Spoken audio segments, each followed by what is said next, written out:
parte de Puerto Rico.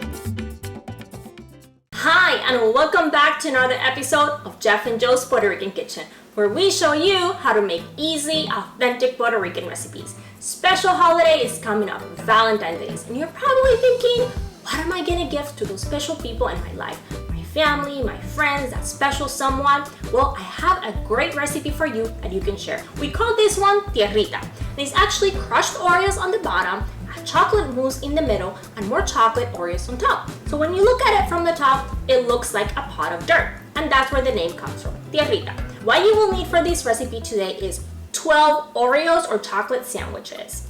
You're also gonna need 4 ounces or half a pack of cream cheese and a 1/4 cup of powdered sugar. This is gonna be the base for our mix. Then we're gonna need our chocolate component.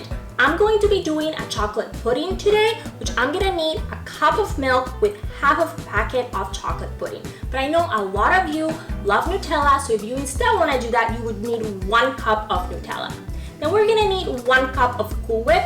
We wanna make sure that you leave it in the fridge for a little while so it's not frozen where you're gonna use it. And then I have a few options here for where you can actually serve this dessert. Depends kind of what feel you wanna go for. So the more traditional thing, if you wanna really make that person feel like you're giving them some flowers, is to get like a little plastic pot. I found these at the dollar store. They come for $1 and they're super cute. You can also just use a plastic cup. So you don't have to invest a lot, just use a plastic cup. The cool thing about this is it allows you to see the layers of your dessert. If you want to go a smaller version, then you can just buy these little containers. You can also find them at the dollar store and they're usually 8 for $1.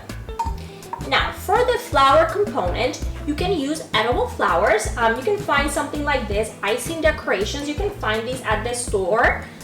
These ones are roses, these ones are just white flowers, or we can go the fake flower route. I also found these at the dollar store. Each of them was $1, and you can just cut them. One thing I did want to point out, please make sure you wash these before you put them in your dessert.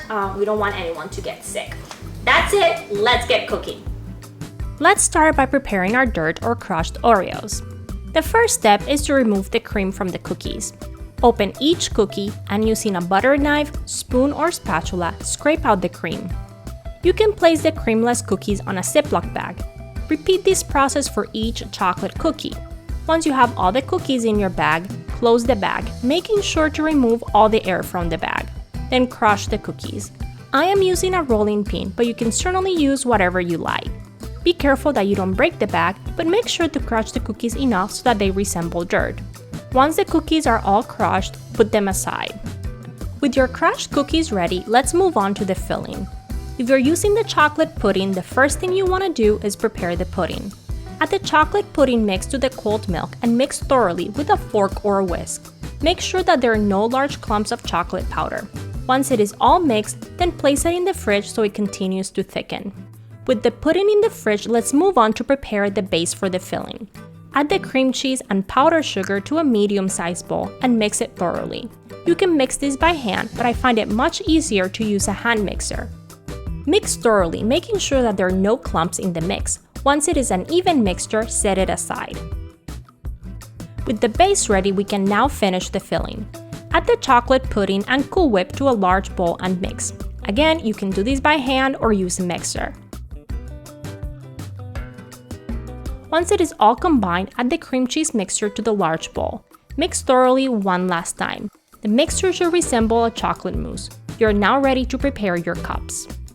Let's start with the plastic flower pot. The process to prepare the cups will be the same regardless of what you use as a serving container. Fill the bottom of your container with crushed Oreos, making sure that it is an even layer. Then add chocolate mousse. I like to tap the container on the counter as I'm adding the mousse to make sure that there's no air bubbles and that the layers are as even as possible. I also like to add multiple layers, so I add mousse just to about half of the container so I can add another layer of Oreos, mousse, and then Oreos on top. But this is purely preference. You can add more or less layers if you like. I also like to leave about a 1/4 inch of space at the top so it doesn't look crowded. But again, this is purely a preference and you can do this however you like. You will repeat this process for each container.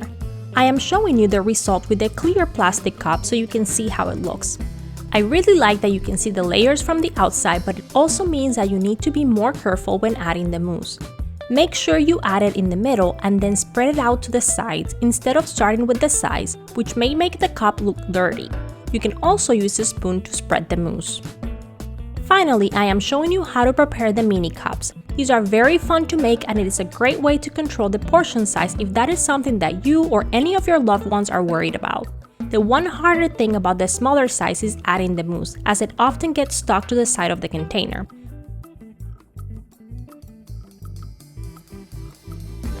With the cups ready, we're now going to add some flowers to the top. This is the fun part. You can really make it your own. I am starting with the plastic flowers. As I mentioned in the introduction, please rinse the flowers before you use them as they will be touching the dessert. Place flowers on top of the Oreos. Put as many or as little as you like and feel free to use whatever is your loved one's favorite color or flower.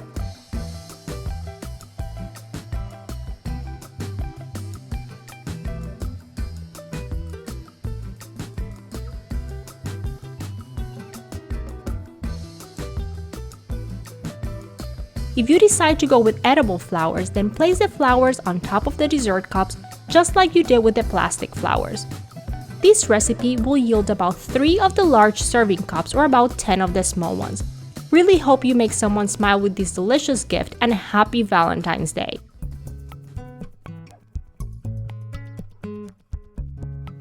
Well, these are ready. Take these out, but you can eat it. Definitely edible. Let's give this a try. I'm trying to make too much of a mess. So good. It's very light. That chocolate flavor really comes through. I always feel bad eating them because they're so cute, and then I just can't stop eating them. So this is super easy, guys. You can put them in the fridge, leave it there for a day or two. They will be completely fine. Aren't they so cute? You can, show up to your mom or your sister or your brother or whoever, your friend's house, and give this to them, and when they think it's just flowers, and then you go in there and you dig in and it's just delicious then. So it's a great idea. I really hope you guys enjoyed it. Like I said, there's lots of different variations. You can use Nutella. If you don't like chocolate, you can definitely go for a different flavored pudding if that's something you prefer. But this is something you can really make your own, and I'm sure you're gonna have fun, and it's just really easy, and it's always the best when you can give someone else a gift that you made yourself. Well, I really hope you enjoyed this video. Please give us a thumbs up. Please subscribe to our channel if you haven't done that, and share with other people so they can also get to know all the deliciousness about Puerto Rican food. Check out our blog, jeffandjoepr.com. If you haven't done that, there's lots of great stuff in there as well. And we'll see you again next week for another episode of Jeff and Joe's Puerto Rican Kitchen.